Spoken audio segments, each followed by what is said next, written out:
Hi everyone, welcome to the next part of our 2025 marketing series. Today, Lauren and I are going to be talking about success with Facebook and Instagram ads. We're going to talk about principles to understand, the strategies and tactics that are working best for our clients as we wrap 2024 and head here into 2025, and what you can do to maximize ROI from your ad spend related to Facebook and Instagram ad strategies. We look forward to jumping into this episode. I'm confident you're going to learn some things that better shape your marketing heading into 2025 and beyond. Hi, everyone. Excited to join you again. I've got Lauren Nettles, who's our lead digital marketing specialist. And today we're going to be talking about meta ad strategies for 2025. If you have not watched the previous videos in this series or listened to the previous podcast episodes, please go back and do that. The information we cover on the first 3 episodes, I think, is really critical to understanding how to make meta ads work for your business. And for those of you who aren't familiar, when we say meta ads, it's Facebook and Instagram ads. All things considered, this is the number one first priority place that we spend our clients' ad dollars, because generally it's the place we can get the most bang for our buck, the most butts in the seats, and the most cost-effective result. But please go watch the first couple episodes of the series, because all of that preliminary information is going to be critical to understanding the implementation of what we're going to talk about here with meta ads. All right, so a few principles to understand. So basic, but I think this is the number one most important thing to understand potentially with meta ads. And that's that as the attractiveness of your offer increases, your customer acquisition cost goes down. To illustrate some extremes, we have one client that's running what we call, a couple clients that we run what's called a know, like, and trust ad. This is where you're just talking about your reputation, why clients would trust you, and inviting people for a consult. But there's not much more of a carrot that you're dangling than that. When we run that type of ad, we typically see customer acquisition cost in excess of $300 to $400. So that means for every $1,000 you spend on ads, you might only see 2-3 patients for every $1,000. Now, patient quality is probably good when the people are coming in for that source, but you have to understand that there's a trade-off you're making there. On the opposite side of that, on another extreme, we have a client that runs a $29 facial promo, and their customer acquisition cost is less than $10. Lauren, what was the actual number on that one? Don't use this as a reference if you're listening to this episode, but I'm doing this to illustrate the extremes. Yeah, I think they only spent $500 or so, and their actual customer acquisition cost was like $4.96. Absolutely crazy. So literally for every $5 they put into Meta, they saw a new person come in for a $29 facial. Now that is a crazy good deal. When you give people a crazy good deal, you lower your customer acquisition cost. You have more butts in the seats. You have to measure what comes as a result of your at-bats, though, when you use that kind of a strategy, because we're going to assume that there's a drop-off in patient quality. So make sure you give people a compelling reason to choose you. I say this is the sales pitch test. If you can't sit in a room with your top 2 competitors and make a compelling case to your target prospect as to why they should choose to do business with you over your competitors in a really tangible way, you're going to struggle. The shortcut to this is discounting is a really effective way to incentivize new patients who are on the fence to try your practice over the other options you have available. In video 1 of the series, we talk about my favorite quote in marketing, and it just essentially indicates that the best way to shape perception is through experience. The more at-bats you have in terms of patient interactions, the better chance you have at creating a loyal patient base that stays with you and comes back for other services. I always use this example in my sales calls. If I were to ask you listening, what's your favorite restaurant in your town? You're inevitably going to name a restaurant you've actually been to, right? If I ask your favorite hair salon in town, you're going to name the place you've actually visited. So we're not going to be someone's favorite med spa until we actually provide them service. So our goal should be to reduce barriers to provide more at-bats for our providers. From there, we're also going to talk about tracking initial visit revenue and retention percentage so that we understand the full picture impact of our marketing investment. Because if we just look at customer acquisition costs, and we'll get to some of the specific strategies here, we might be implementing a strategy that gets butts in the seats for people that are not retained or upsold, and that's not effective either. So how do we balance these trade-offs to make sure we're maximizing the effectiveness of our marketing investment? So getting into the specifics, really here, we're going to be giving away all of our strategies, our benchmarks, our tactics, our frameworks. These are things that other agencies and companies charge thousands of dollars to access, and we're giving it away for free in this video. So I really hope you take this to heart and follow these guidelines, because I promise they're going to make an impact on the effectiveness of your marketing investments. So typically what we're looking for is evergreen new patient promos. When you have something that's working to get new business through the door, you should not be changing those ads on a weekly or monthly basis, right? If something's working, we don't want to tear it down. We want to maximize the value of that asset, that marketing initiative, until it no longer works. So you can refresh creative, make sure people have something new to see, but the core offer, when it's working, we want that to run in perpetuity. That's what we're trying to identify. Also, a lot of people think of Meta, Facebook, and Instagram ads as um, kind of like an awareness play where they think of Google as demand capture. We really think of Meta, Facebook, and Instagram as another form of demand capture. We're targeting people that already have been thinking about getting something done. They're familiar with Botox or cool sculpting, and or maybe they're even at provider selection. They're really thinking about it. They're just trying to figure out where to go. That's the audience that we're trying to target with our ads. If I have to overcome the objections earlier in the funnel, like I have to make people problem aware, and then I have to educate them on my solution that they might not have any familiarity with, you're going to have an ineffective result. So we really like to focus on demand capture with Meta. Things people are already aware of, considering, and how do we capture more of the market share from those users? Okay, so a good attractive offer will attract new patients at scale. An offer that doesn't get your target customers excited will inevitably fail. It's like trying to fit a square peg into a round hole. Like sometimes what you're doing is just not working because people don't care about the service. They're not excited about it. They're not interested in it, or they're at least not interested at whatever price point you're marketing the service at. So if you don't see success early, it's probably an indication that you've got an issue with your offer. I would say 9 out of 10 times. All right, so I'm excited to give this away. Lauren, ton of credit for Lauren developing a lot of this, but we're going to go through the good, the maybes, and the no-goes in terms of where to spend ad dollars. This is something I feel like not many people talk about, but there are cost-effective ways to advertise, services that make sense as the leading spear of your patient acquisition strategy, and certain things that need to just be a cross-seller and upsell because they're not going to be cost-effective to advertise upfront. So Lauren, if you don't mind just going through the good list here. Yeah, absolutely. So, our top offers that we would recommend to any client that comes to us, especially off the bat for their first couple, is going to be injectables. So, everything injectable related is like the gateway drug, getting people in the door, getting them, like Ricky said, to change their attitude about your practice, make them fall in love with you and stay with you. So, injectables, like I said, are the way to do that. So, the top ones that we've seen work really well across the board in all areas of the country are Botox, Dysport, filler, and then a newer one to us that's actually fantastic has been the custom facial plus Botox promo, kind of framing why a facial preconditions the skin for a Botox appointment. So these ones are certainly our most cost-effective ways to get new patients in the door, and they also provide really good opportunities for at-bats or cross-sell opportunities into your other more expensive services that kind of fall into the maybe or the no-go list. Anything you want to Yeah. add there, Ricky? And I think that's been backed. So this has kind of been our experience. And the more we've talked to insiders and consultants and people we trust, the more this has kind of been echoed. Injectables really are the gateway drug, like Lauren said, to your med spa. And you have to think about this. Once somebody let you stick a needle in their face, that's one of the more invasive things you're going to do. That person is much more likely to be comfortable getting a facial, right? The facial client, it's more of a leap to get them into Botox. There are other reasons we like these offers. One is perceived differential of outcome. When people come in for these services, they trust the provider and there's some stickiness there. It's like going to a hair salon. If you like the way that that person performed the service, you're less likely to risk it to go somewhere else the next time because you don't see it as a pure apples to apples. There is some artistry there. And you know that going to a new injector might lend itself to a different result that you don't like. Because of that, there's a lot more stickiness.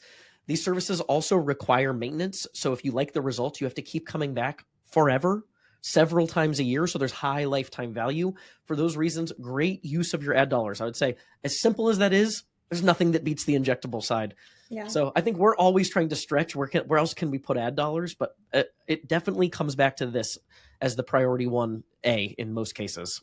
Yeah, and I would note too, it's crucial that these good offers to become great offers, it all depends on the experience once they enter your door and sit in your chair. So Ricky and I have another video on this that we'll talk about a little later on in reference to, but as soon as somebody sits in your chair, they have to have a fantastic experience. They have to build that connection with the provider, and they have to love the result in order to make them sticky and to make this worth it. That kind of goes back to where we talked about initial visit revenue and the retention rate.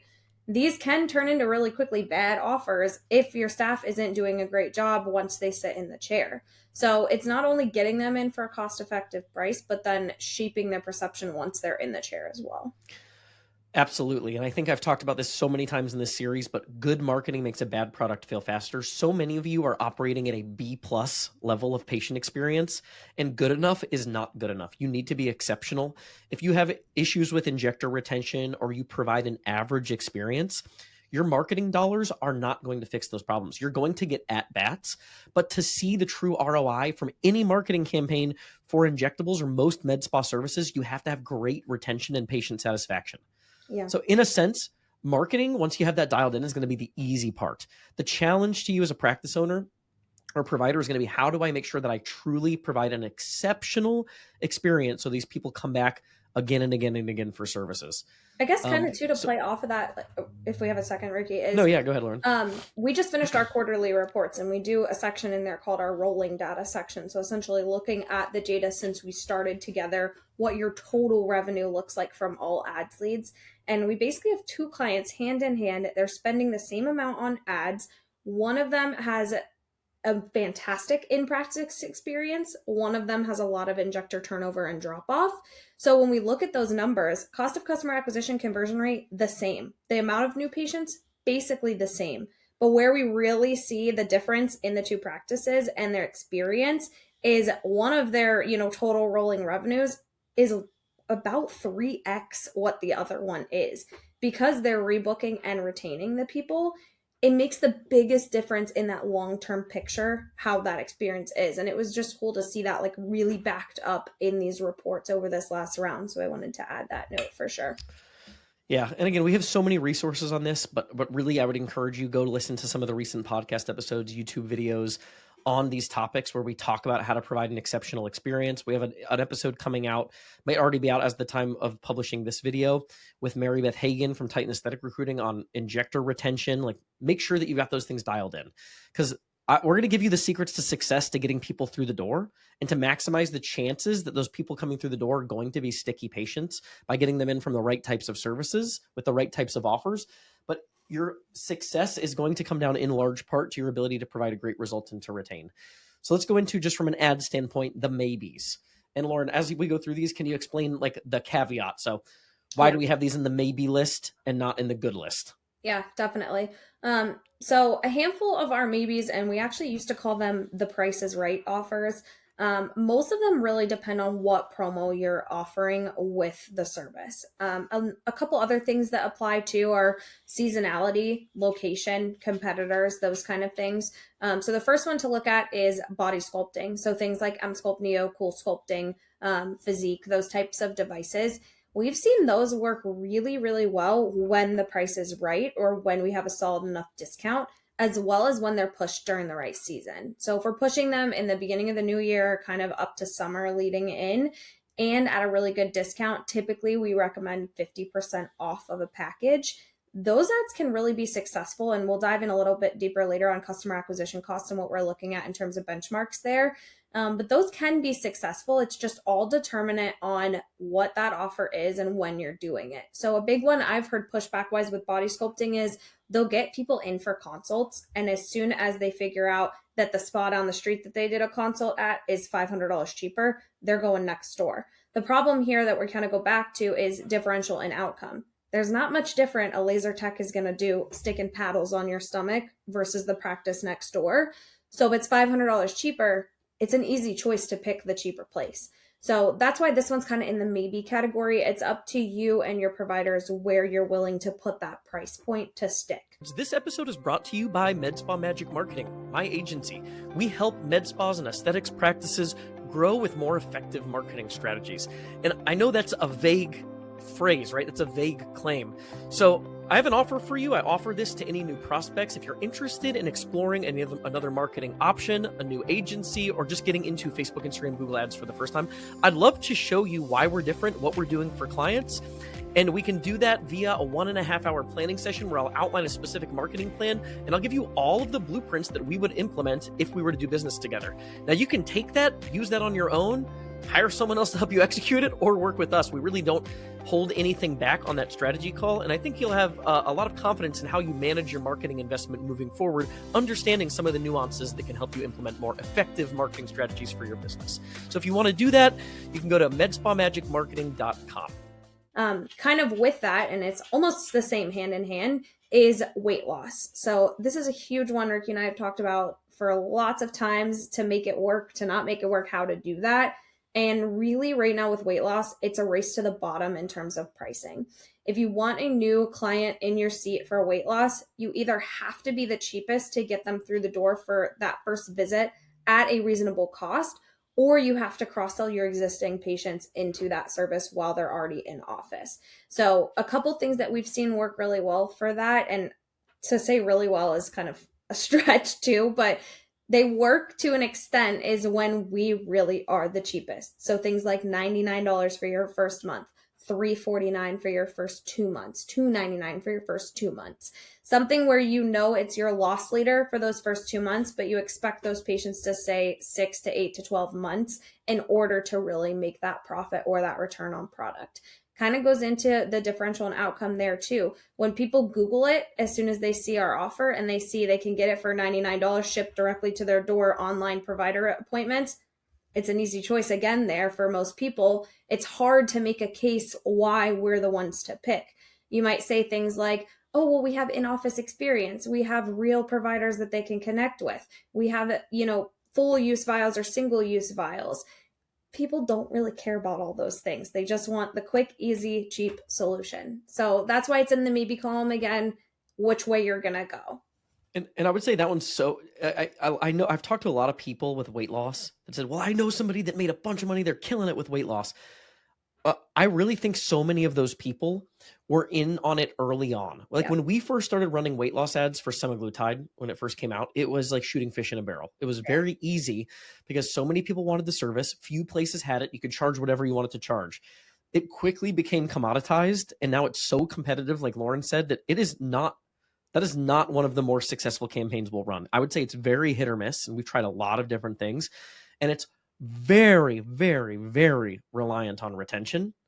And even that's a little iffy, because if people are only there for 4 or 5 months and you had to pay several $100s to acquire the customer, you might be doing it at a loss the first month to 2 months. And there's not much recurring revenue coming from those clients after they're off the weight loss program. So I think on our episode with Gina Graziano recently, she mentioned that she really thought weight loss was maybe a good place to cross-sell people into. So if you've got a big patient list, a lot of those people are going to end up doing weight loss with you because they already trust you, but it might not be the best place to lead with your ad dollars. I think that might be true as we're getting more data. Lauren, the facials with the asterisk there. The facials with the asterisks, a couple reasons. The first reason is almost any time we've run facial ads before, you end up getting people in and they do convert at a pretty reasonable rate. The main problems are, one, you're losing immediately on that first visit because the price to get them in is usually more expensive than the facial. And two, one, the price is competitive. The rebooking rate is nearly zero. And that basically goes to kind of what we're talking about with stickiness of offers and provider experience and everything.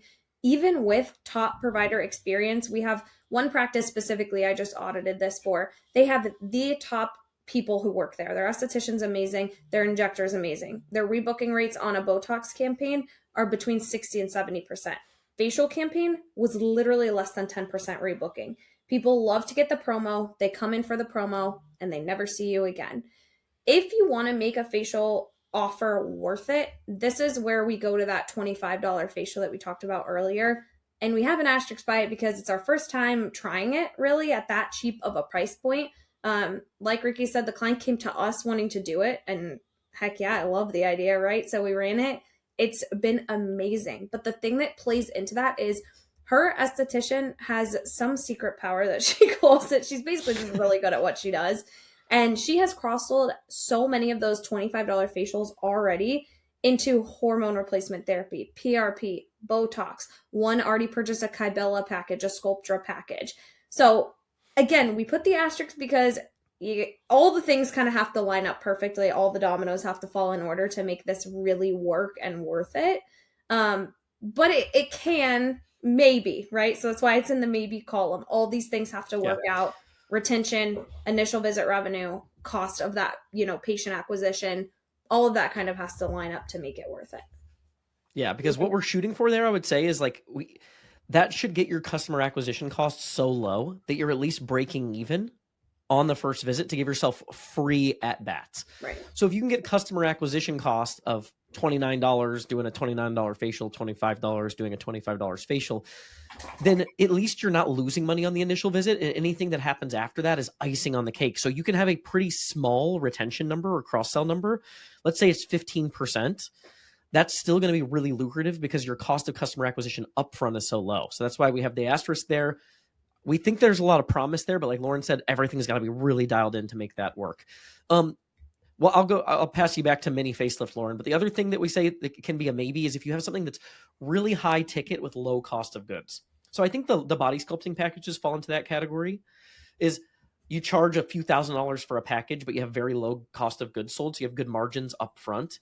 You're not going to see as many butts in the seats because you're going to pay more to get those customers, but you've got at least profit margin happening up front. So if you've got other services that fall into that bucket, high ticket, low cost of goods, those can be good places to experiment with your ad dollars. But no, you're going to pay a lot to acquire those customers, hundreds of dollars in all likelihood. Yeah.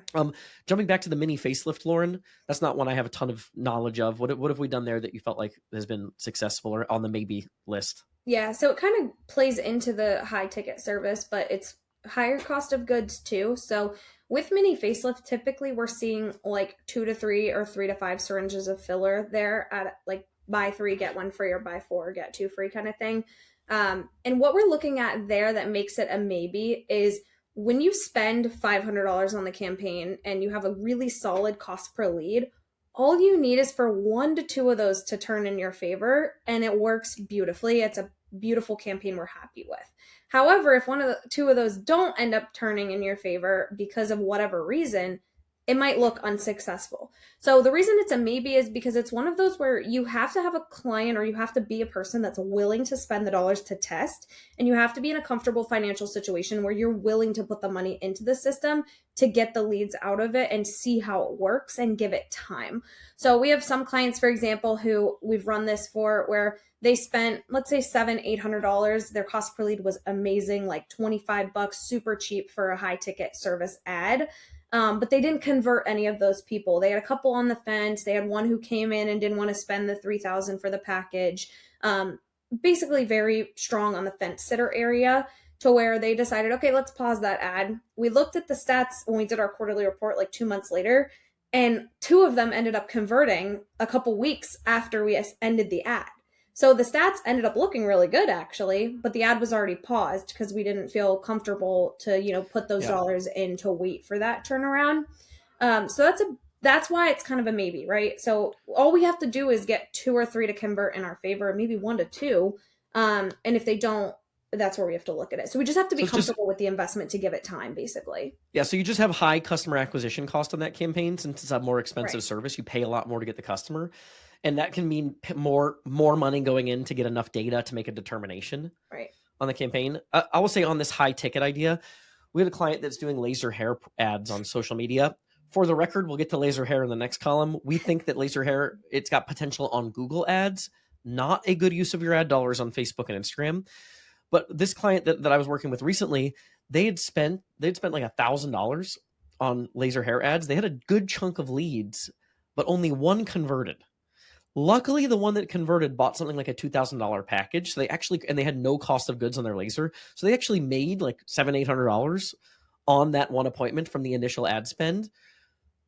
But it cost them $1,000 to get one client. So they actually made more margin than you would even make on like a Botox campaign potentially up front.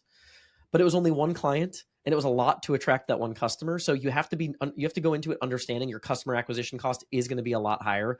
You need to spend more to have any sort of volume on those types of campaigns, but they can be very profitable. Yeah. And I guess that's kind of, I just want to reiterate the point of going into it comfortable with your advertising investment. That's a huge, huge part of it for sure.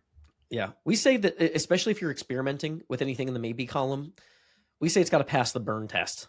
Really, most of your marketing should be able to. You should have it comfortably allocated to the side. We spend this on marketing. Some things are going to work great, some won't work as well. You know, when we focus on things in the good column, we know the range of results, and we'll get to that in a minute. But yeah, I think that's a good caveat there, Lauren. So these are I think you muted yourself, Ricky. I keep muting my microphone when I'm trying to click the slide here. Sorry. The no-goes. We say most facials for the reasons Lauren previously described. Laser hair, good candidate for Google ads, not good on Meta. Tattoo removal. These are things that are too niche. So when we're advertising something like Botox, and we're trying to reach women that are 30 plus that live within 5 miles of our office, to simplify the example, there's a large percentage of those people that are already getting it done or are thinking about it. The people that are interested in tattoo removal or laser hair, they have to have wanted the service, have never done it before, and decided now is the time of need and end up choosing your practice. You're looking for a needle in the haystack there when you do it on social. So not good use of your social dollars. PRP, same thing. We've tried, I think, a bunch of different things, just never really works. Microneedling, great place to cross-sell your existing clients, probably not a good place to lead with your ad dollars. And anything that's a little known service, if you have to explain it to make people, unless it's really revolutionary and incredibly interesting, if you have to explain the service from scratch, probably not going to be super successful. And again, the tattoo and laser hair sharing the fact that they have a low response rate in common. I will say too, real quick before we jump on, is some things that make these a challenge too in advertising is we can't really use before and after images. So that's a big area of pushback from a lot of our clients. That's like, oh, as soon as I show before and after, everybody wants it. Like, I don't, why can't we do before and afters? Before and after ads are highly regulated in the meta space. So it's not like we can just post up a before and after picture and the results share for themselves, you know? So it makes it a lot more challenging with things like Ricky said, where you have to explain what the thing is without showing a before and after. That really makes that conversion difficult for sure. Yeah. Yeah. Agreed. And we have some workarounds on that, I think. Maybe we'll do a separate video on that, but Yeah. we generally don't do much before and after use for that reason. Last thing you want is to have no ability to run ads with a banned ads account. Right. So briefly, I'm going to go through. I muted myself again. I'm going to have to make sure my mouse stays on the other screen here. Briefly going to go through here now the specific offers that we've had success with related to those services. So we shared the services. Now I'm going to share the specific offers. And we're going to roll through this just for sake of time, kind of quick here, but Botox 20 units at 189 or less. We've noticed though that even dialing that in $10 increments can make a major difference. And another trade-off, we talked about one trade-off earlier in this, which was customer acquisition cost goes down as offer attractiveness goes up. Here's another reality. As that happens, you're paying for it on either side of the equation.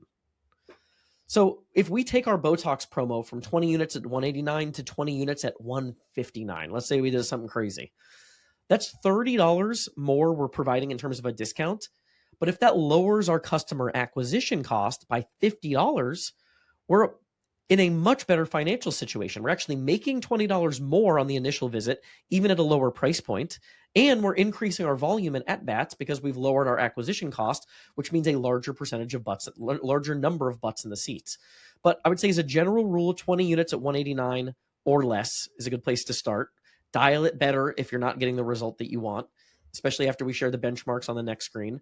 Dysport, we find that using the Galderma pricing is really effective. The unit pricing on Dysport, because it is so low that you naturally have some confusion there where people are used to maybe seeing the Botox Allergan pricing. So you want to make sure you educate those people after they fill out the form. And go back to video 3 in the series. Lauren and I go through a whole walkthrough of how to use marketing automation. One of the first things we do when we generate Dysport leads is we send the client the prospect a link with a video of the provider explaining the difference in the pricing. But Galderma pricing, $3 to $4 at 40 units. Lauren, does that sound right? Usually 60 is the minimum. 60, yeah. Even better. Filler, $250 off, syringe or better. And then the custom facial and Botox, the thing we've been experimenting with is like 20 units of Botox plus a facial at $275 or less. Yeah. The maybes, body sculpting, like Lauren said, 50% off. If you don't have the best price in town, those ads are not going to be successful. You need to do your research. You need to price shop your competitors, and you truly need to offer the best price in town, or you can't really lead in terms of ad dollars for generating business for body sculpting. Weight loss, I would say same thing. Facials, we talked about the $29. If we're going to go facial route, we're going to go extreme with the discount so that we can dramatically lower our customer acquisition cost. Crazy thing about that facial offer, the client that we mentioned, they're actually making $20 on the facial, even after customer acquisition cost, because customer acquisition cost is so low. We have other clients that have tried to do like a $99 facial, but their customer acquisition cost is $120. So they're losing $30 on the initial visit. Mini facelift, I don't think we had a good offer. Did we, Lauren? Or did we have something to maybe Yeah, put in that typically spot? it's like buy 3 syringes, get one free, or buy four, get one free. Or it's 4 syringes for $3,000. Okay, perfect. Mental note on that. And then again, if you have a super high ticket services with low cost of goods, experiment. There are a lot of different things. Screenshot this if you're watching on video. If you're an audio listener, it's going to be hard to deliver this in an audio format. So I'm going to go through some basic things, but really check this out on YouTube. Find the YouTube version to reference this later. I'll include it in the show notes if I remember here to try to include the slide deck maybe so you can actually see this slide. But we have on this sheet benchmarks for cost per lead. So how much do we pay for a lead in Facebook? How many of those leads do we convert into paid booked appointments? And what does that mean in terms of our customer acquisition cost goal? So we have on here, for example, sculpting. We might be willing to pay $600 for a sculpting client because we're going to make $2,500 on the initial package purchase.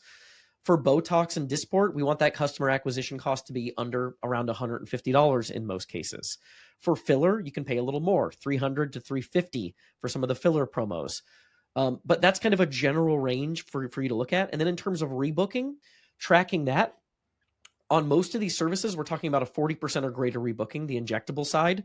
So we're going into this knowing that 85% of the leads don't convert and 60% of the patients aren't sticky. Even with those things being true, this is still one of the most cost-effective ways to build your patient database. So those are some benchmarks. 40% retention. On sculpting, you have almost no retention. You're just making the money up front. And then on the facial, if you're doing the really steeply discounted facial, maybe you're only rebooking 15% of those, but it can be really lucrative because you have so much volume on the initial visits. So screenshot that. It's a great way to audit your existing ad performance, whether you're running it with an agency now or doing it on your own, or you're just getting into this. Give yourself some benchmarks to reference for success. Hey there, wanted to briefly interrupt the episode to make a quick ask. If you're a podcast listener, it would mean the world to us if you'd leave a review for the podcast, whether that's on iTunes or Spotify. It's something I hadn't really remembered or thought of asking for, but it does help us show up more frequently so that we can reach more people with the information that we're providing. So it would mean the world to us if you'd leave a review on iTunes or Spotify, if you're listening on audio. If you're watching on YouTube, make sure to hit the subscribe button so you're in the loop for future videos and you don't miss any of the content that we're putting out. Lauren, do you want to just kind of quickly talk about graphics? I think this is one of the more important components of a Meta ads, Facebook, Instagram ads build. Yeah, absolutely. So I know we have a video on this too, actually, I think kind of diving into some differences in terms of where we've tested things. So check that out too. But some of the main things that we're looking at, our number one thing is to quickly grab the user's attention. So what we're doing with our ads is grabbing the user's attention immediately based on what it is, what the offer is. So we want to quickly and clearly communicate what we're trying to sell in the ad. And then the other things are icing on the cake. So adding in things like our reputation and our location, things like that. So quick little story, on our team calls on Mondays, we always share with each other an ad that stood out to us from the week before. And almost every time it's something weird or something that just really stuck out in the news feed that didn't make sense with what else you were seeing. Like my share last week was a yoga studio that shared a video where the yoga mats were pancakes and the people were little sausages doing yoga on the mats. Like it was so bizarre, but I had to stop scrolling and read what it was about and see the promo. And then I learned the studio and everything about it. So playing into that, like we really want our ads to stand out immediately and pop off that page. So you'll see if you're watching on video, one of the examples is a holiday ad. So it's very holiday themed, red and green, lights all over it. The other ones, we have provider images, directly staff photos, which is another big part of what we're, going to talk about as a big thing. Connecting as a small local business. So using a provider image not only pops in the feed, but also connects you as a real person that they're doing business with. Not one of these big chain franchises that they don't feel comfortable with, but somebody who's doing this specifically to you, right? So we have the provider image right on the screen, looking right at you, showcasing their beauty as well as what they're offering too. So that's going to be a huge one. And then we also want to start building in confidence in the provider selection.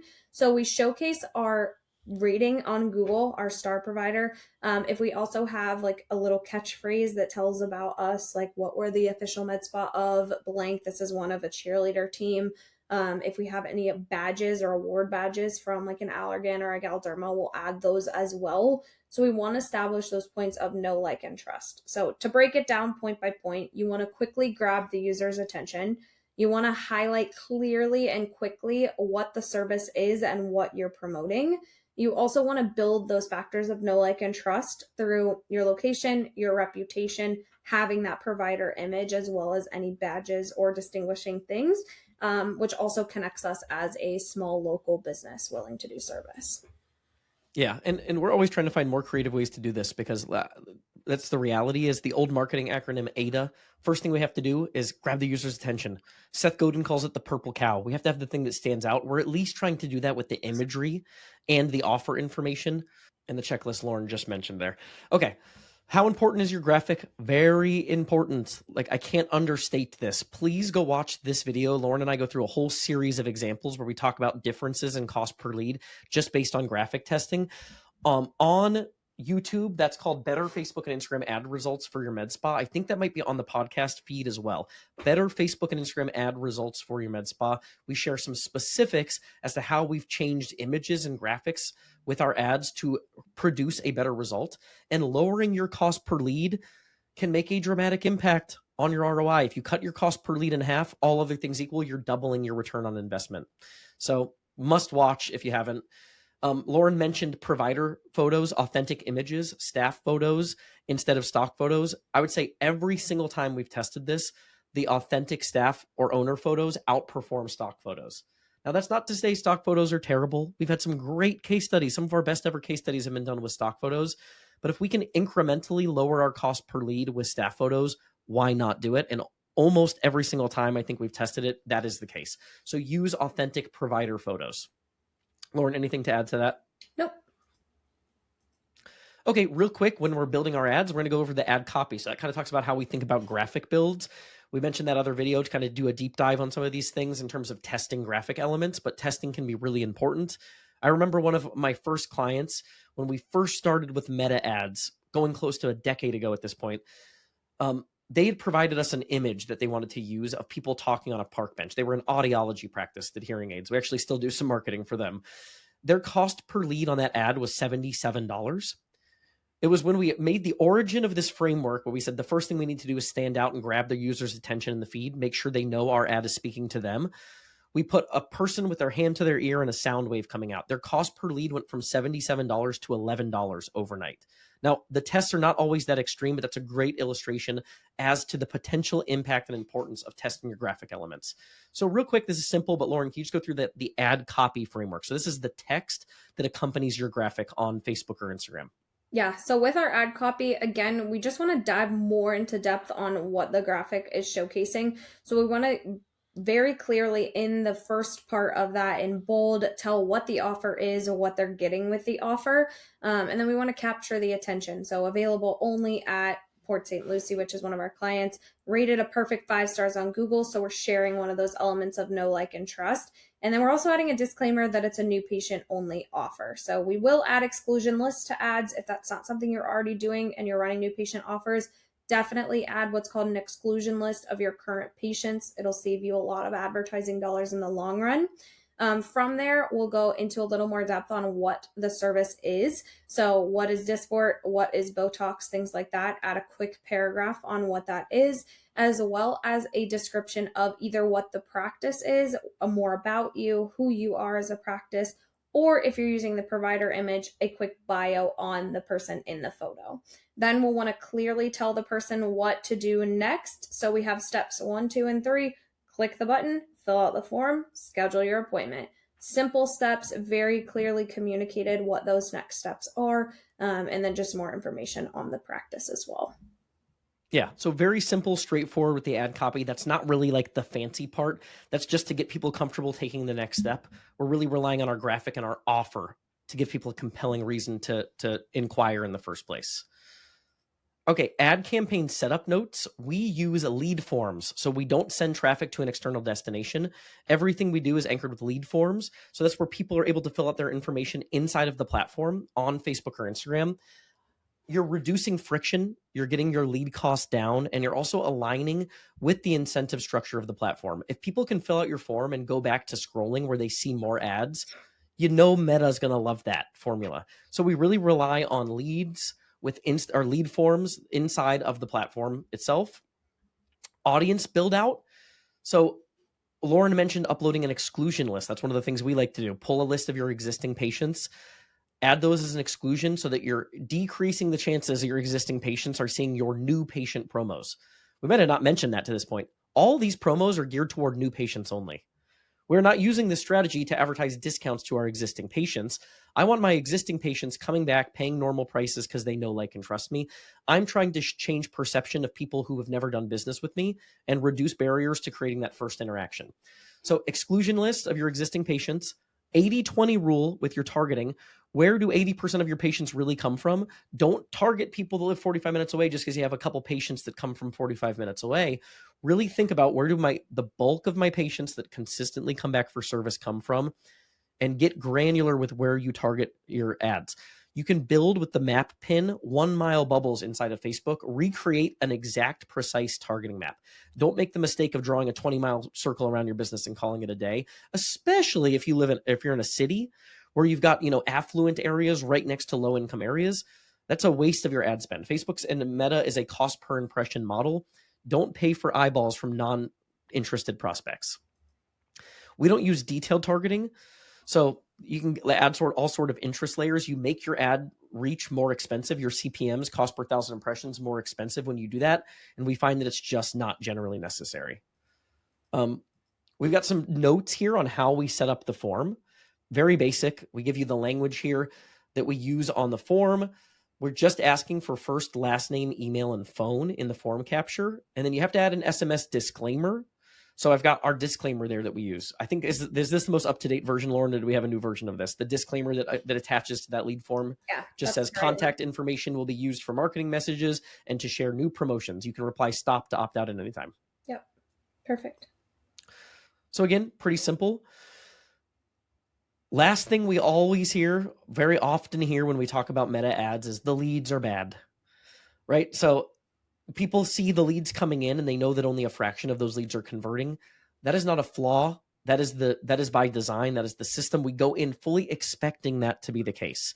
The math works because the leads are cheap. We do not expect the bulk of the leads to convert from Meta. So we don't want to focus on the bad leads. We want to focus on our benchmarks of customer acquisition cost relative to the leads that actually do come in and schedule for service. So we don't want to get caught up on the fact that 80% of these leads or more are not going to convert.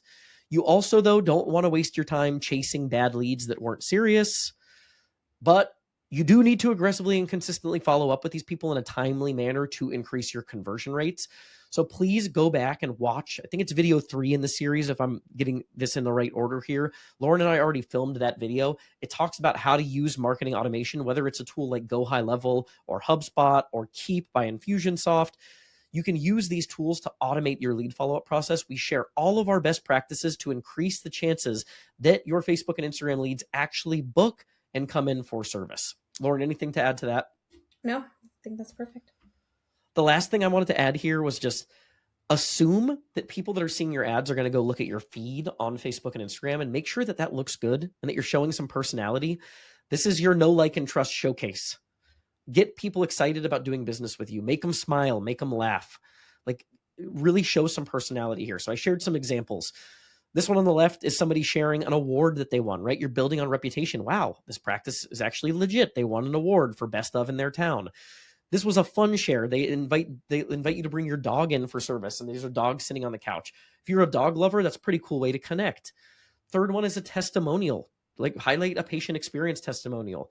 The one on the far right is an event, right? Showcase your team, interacting with patients, show the space. You're trying to get people as comfortable as possible taking the next step of doing business with you. People have a lot of options with where they can go for aesthetic services. You want people to feel as excited as they can feel about specifically choosing to do business with your practice. So I hope those were really valuable insights as to how we build, manage, and strategize meta ads for Facebook and Instagram. Lauren, any last tidbits, or do you think we covered most of it? I think we covered most of it. I think we could go all day, but I think so too. Well, stay tuned for other episodes for more. And again, please go watch the previous videos. Stay tuned. The next episodes in this series are going to cover Google Ads and SEO. Thanks everyone for tuning in. This podcast is a production of Med Spa Magic Marketing. If your med spa or aesthetic practice is in need of digital marketing services, help with advertising on Facebook, Instagram, Google, lead generation, and booking more appointments, please visit medspamagicmarketing.com.